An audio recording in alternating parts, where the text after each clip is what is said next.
Hello students, in today's lecture we'll read about the wave motions, the types of wave motions, the relation between the wave parameters and the general form of the wave equation. So in wave motion the disturbance travels through the medium is due to the repeated periodic motions of the particles in that medium. Here, only the disturbance in the form of vibrational energy is transferred from one particle to the next particle and so on. But the particles remain in their positions. And another thing is that the velocity of the wave is same in all directions in that medium, but the velocity of the particle is different at a different point, and that is also different from the velocity of the wave. Students, you might have observed, if you throw a stone into a pond, the water appears to move away from that point, forming the ripples in the form of ripple waves, or you can say in the surface of that water ripples are formed. These are also some types of transverse wave. Another example also, that is the vibration in a musical instrument or vibration in a stringed instrument. That in that case also the vibration produced, that is also due to the repeated periodic motions of the particle. So that is also another example of wave motions. Just see, in the wave motion only the displacement profile is just like a wave. The next slide also you will see the equation of the wave, that is the displacement of the particles of that medium. Another important thing is, in all the waves only the disturbance, that is the vibrational energy, is transferred or communicated from one particle to the next particle. If you come what are the types of wave motion, depending upon the direction of vibration of the particle. How does the particle vibrate? Whether it vibrates in perpendicular direction to the propagation of the wave or it vibrates in the same direction. It is of two types. One is transverse wave and another is longitudinal wave. In transverse wave, what happens? You see, the particles of the medium vibrate in a direction just like this, perpendicular to the direction of propagation of the wave. Here, crests and troughs are formed due to the formation of the transverse wave. You might have seen in this type of wave, the particles you see vibrate in a direction at right angles to the direction of propagation, or you can say direction of the wave motions. Here, crest and troughs are formed. You see, this is the point of crest and these are the point of trough. The crests are the highest point from the surface and this is the lowest point below the surface. Similarly, in case of longitudinal wave, the particles of the medium vibrate in a direction same as the propagation of the wave, right? You might have seen here the vibration is like this, just like sound wave. Just like sound wave, the vibration is same as the direction of the propagation of the wave. And here, compressions and rarefactions are formed. What are the compression and rarefaction? You see, here in the some region, just like in the sound waves, when the pressure is more, then the particles just close to each other. These are the points of the compressions, and where the pressure is very less or low, the particles just move further away. So these are the points of the rarefactions. So in transverse wave, crest and troughs are formed, and in longitudinal wave, compressions and rarefactions are formed. In transverse wave example you can give, suppose the vibration of a string, or you can say light wave, best example, light. In that light wave, the particles vibrate just like this, perpendicular to the direction of propagation. But in sound wave, that is an example of longitudinal wave, that vibrates in same direction as the wave direction of the wave motion, or you can say the propagation of the wave. Now come to some parameters in wave motion. The first is your wavelength.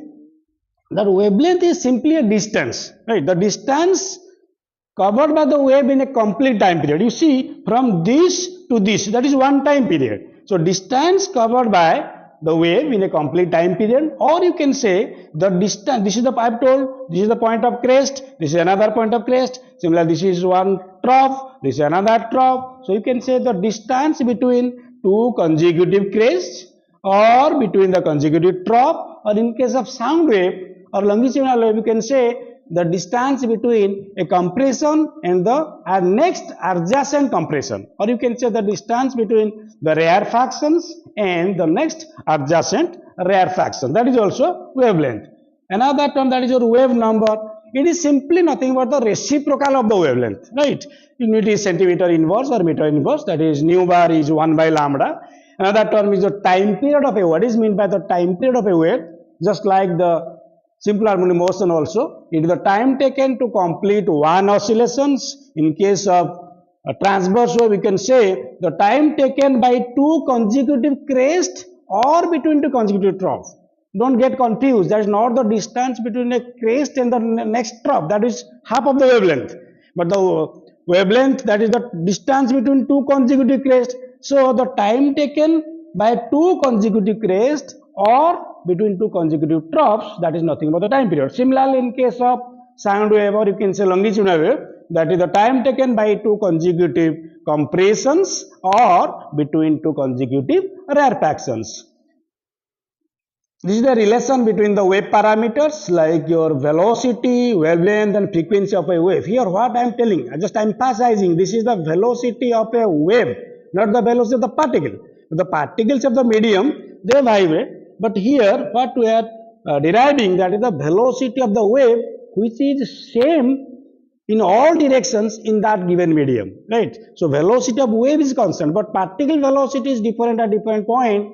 As if it is maximum at mean position and zero at extreme position. All of you know that velocity is simply the distance covered by the unit distance covered in a complete time period t, the distance covered by the wave. I told that is nothing but the wavelength. So if I take that is wavelength lambda, this is time period lambda by t. So 1 by t, all of you know that is frequency of the wave. So v equal to lambda into n, and in some book it is also lambda f, that is velocity is equal to the product of wavelength and frequency.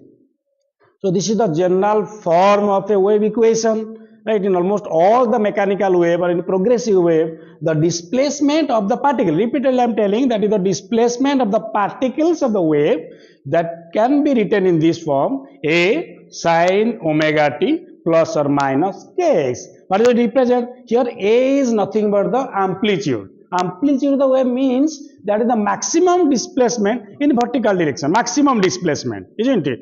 So maximum displacement either in vertical or upward direction, that is to the crest level. Similarly, maximum displacement in downward level, that is up to the trough level. So that is nothing but the amplitude.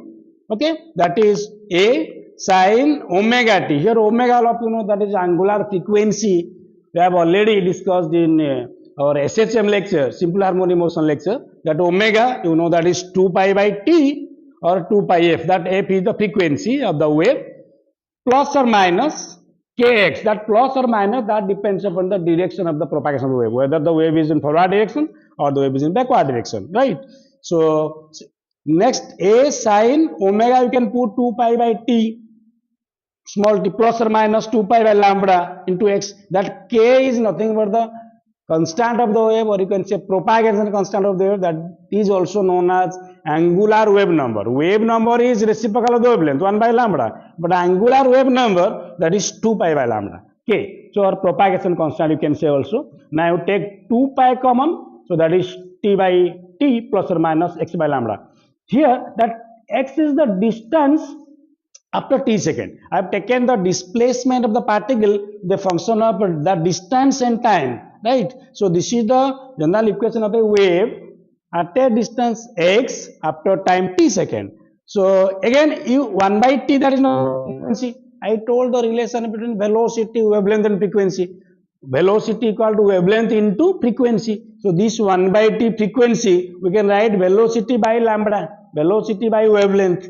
So velocity by wavelength plus or minus x by lambda. You take lambda, 1 by lambda common, so that is 2 pi by lambda Vt plus or minus x. So these are the different forms of any wave equation. It may be any wave, right?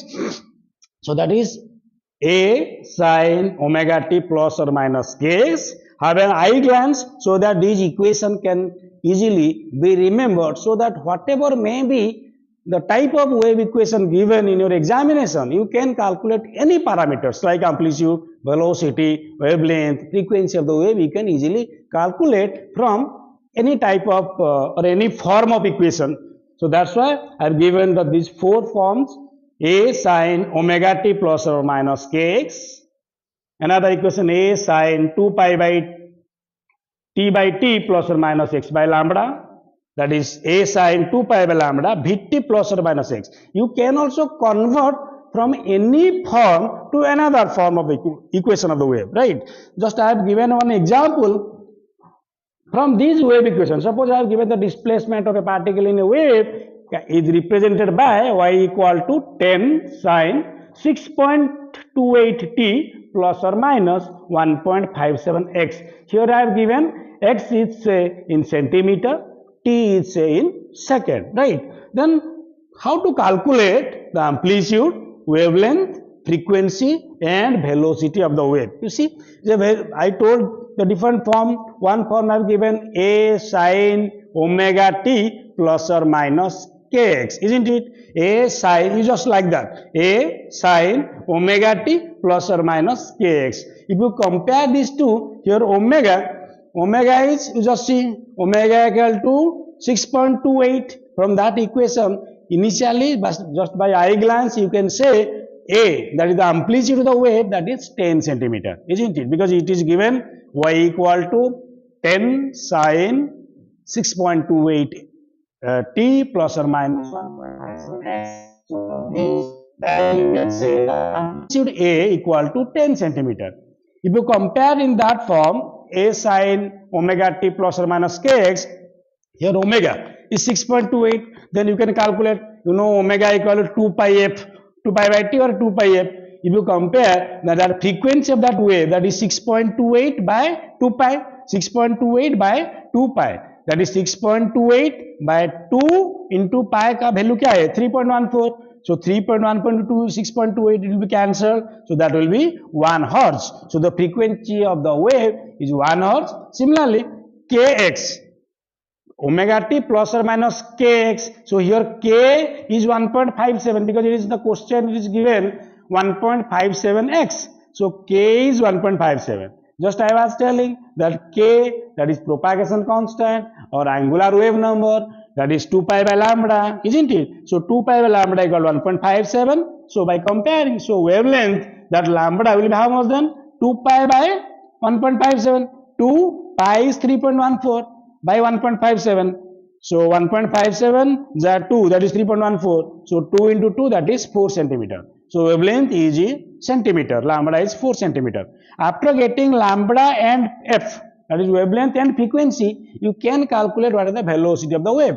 So that velocity is nothing but the product of wavelength and frequency. So v equal to lambda f, lambda is 4, f is 1, so that is 4 centimeter per second. So in this way, any example you go through your books, right, you come across many problems of these wave equations. From any wave equation, if you remember all these forms, right, all these form of equation, then you can easily calculate any parameters of that wave. But repeatedly I am telling, what you are getting here, velocity, that is the velocity of the wave.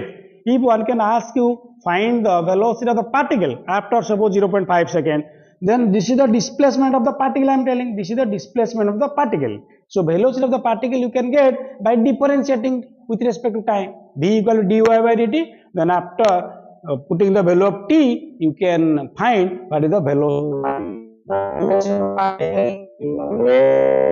from the velocity of the wave. Thank you, students.